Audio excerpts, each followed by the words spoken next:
Le réseau Loire Alert, historiquement, c'est un réseau qui a été créé en 1998 et qui regroupe l'ensemble des collectivités du Maine-et-Loire et de la Loire-Atlantique qui sont producteurs d'eau. Et l'objectif de ce réseau Loire Alert, effectivement, est d'alerter en cas de pollution sur la Loire. C'est un lieu formidable de biodiversité avec beaucoup d'espèces, mais c'est aussi un lieu où il faut garder la qualité de l'eau et d'alerter les producteurs d'eau si cette qualité vient à se dégrader liée à une pollution.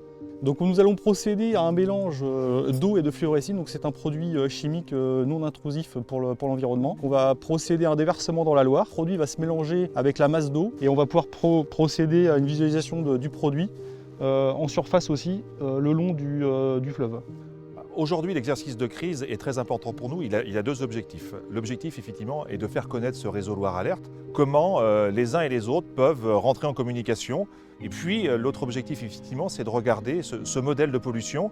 Aujourd'hui, typiquement, on est sur 400 mètres cubes seconde. Il y a une pollution. À quel moment ça peut arriver sur Anjou-Loire Métropole, sur Nantes Métropole ou sur d'autres?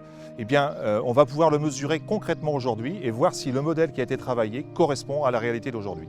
La coordination de cet exercice de crise impacte plusieurs acteurs, donc la préfecture du Maine-et-Loire, voire de Loire-Atlantique, aujourd'hui on se cantonne au Maine-et-Loire, les pompiers pour tout ce qui va être appel de riverains et intervention du coup pour caractériser la pollution, et l'Agence régionale de santé qui est l'interlocuteur privilégié pour la production d'eau potable. Donc cet exercice de crise est important puisque des pollutions de la Loire ne sont pas si courantes, et donc il est important de tester régulièrement la procédure d'alerte mise en place par le réseau Loire Alert et du coup la communication avec l'ensemble des acteurs présents. Donc les exercices communs entre les sapeurs-pompiers et le réseau Loire Alert sont importants et intéressants. D'une part déjà pour que les différents partenaires puissent se connaître, ce qui facilite ensuite en intervention le contact.